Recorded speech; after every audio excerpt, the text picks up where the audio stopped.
आपका उद्देश्य बदला तो क्रिया का फल बदल गया। कई बार सुनाया है। एक दुष्ट स्वभाव वाला आदमी था, तो जंगल में गड़ासा लेके खड़ा होता।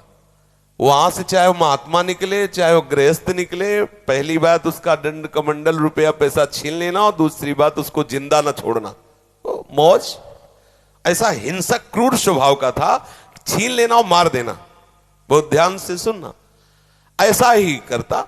अब एक महात्मा जो बड़े भजनानंदी तपस्वी त्यागी थे, तो ऐसे संतों के दर्शन मात्र से पाप नष्ट होते हैं। संत दरस जिम पातक टरे, बड़े भाग पाइप सत्संगा, विनय प्रयास होई भव भंगा।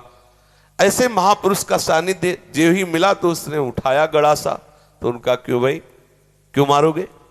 बोले हमारा व्यसन है, मारना हमारा स्वभाव है, हमारी आदत है, हमें नशा है, हम सामान छीन लेते हैं मारते हैं। बोले ऐसी दुर्गति होगी तेरी कि तुझे पता नहीं। वो तपबल संपन्न थे, वो जो जो बोल रहे थे वो ऐसा लग रहा था कि उसके दिमाग पे लग रहा है। थोड़ी ही देर में संभाषण मात्र, एक तो दर्शन दूसरा संभाषण, तत्काल उसके हृदय में कंपायमान, हृदय में भय पैदा हुआ, चरणों में गिर गया।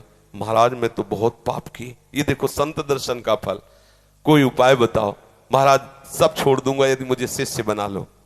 तो उनका तुम्हें ऐसे शिष्य नहीं बनाएंगे, पहले तुम भारत के तीर्थों का अवगाहन करो, जब तुम पवित्र हो जाओगे तब तुम्हें शिष्य बनाएंगे। तुमने बहुत सी हत्याएं की है, बनाएंगे शिष्य, लेकिन पहले भारत के तीर्थों में भ्रमण करो। तो महाराज हम कैसे जानेंगे कि हम पवित्र हो गए, निष्पाप हो गए? तो उन्होंने एक सूखी लकड़ी दी और कहा जब ये हरी हो जाए, इसमें अंकुरण हो जाए, तो वहीं से लौट आना, जानना तुम निष्पाप हो गए। चल पड़ा।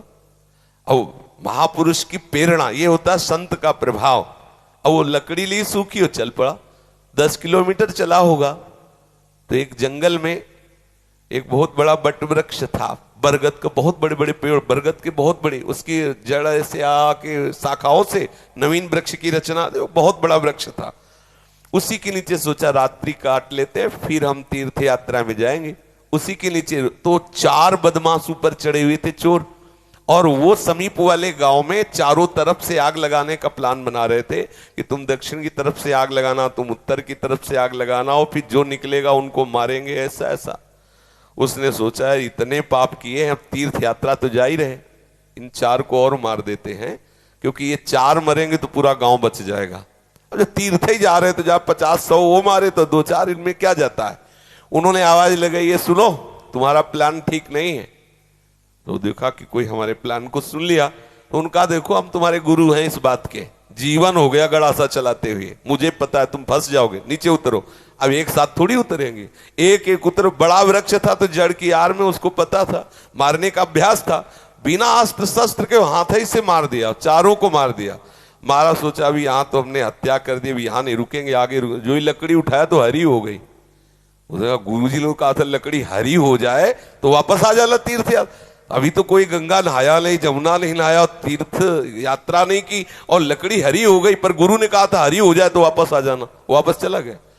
जो ही पहुंचा, कहा गुरु जी दंडवत। बोले तीर्थ यात्रा के लिए भेजा था, वापस कैसे आ गए? बोले आपने कहा था जहां आपकी लकड़ी हरी हो जाए वहीं जान लेना, पवित्र हो गए। तो गुरु जी लकड़ी तो हरी हो गई। तो बोले किस तीर्थ में लाया? बोले ला आया नहीं, 4 को और मार दिया।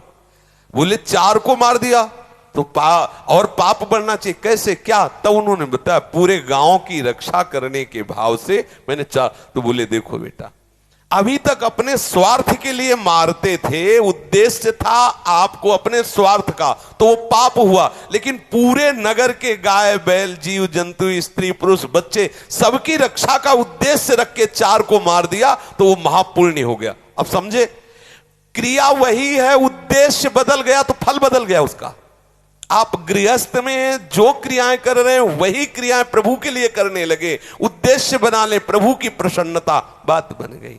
सर्वधर्मान परित्यज्य मामेकं शरणं व्रज अहम त्वां सर्व पापेभ्यो मोक्षयिष्यामि मा शुचा। तू चिंता मत कर कि धर्म त्याग का पाप लगेगा, मैं तुझे निष्पाप कर दूंगा, लेकिन तू मेरे चरणों का आश्रय ले ले। हर धर्मों की पूर्ति भगवत प्राप्ति से होती है, और प्रभु के चरणारविंद का आश्रय लेना परम धर्म है। जो धर्म कर्म प्रभु की प्राप्ति में बाधा पहुंचावे तजिए ताहि कोटि वैरिशम, उसे करोड़ों दुश्मन के समान त्याग देना चाहिए। जैसे तजियो पिता प्रहलाद विभीषण बंधु भरत महतारी गुरुबलि तजो कंत ब्रज बनितन, बोले भेमुद मंगलकारी। इसलिए अपने जीवन का लक्ष्य प्रभु प्राप्ति बनाने वाले के लिए हर धर्म भगवत प्रसन्नता के लिए किया जाए, वही हो गया भगवत प्राप्ति का हेतु। समझ रहे? ऐसे कितने महापुरुष देखे गए अपने कुल कर्म को करते हुए भगवत प्राप्त हो गए, क्योंकि वो प्रभु की प्रसन्नता के लिए किया। अभी क्या करते हैं हम, जो भी करते हैं अपने सुख के लिए करते हैं, अपनी राजी के लिए करते हैं, और भक्त प्रभु की राजी के लिए करता। क्रिया वही है, उद्देश्य बदल गया, उसका फल बदल गया। समझ गए आप?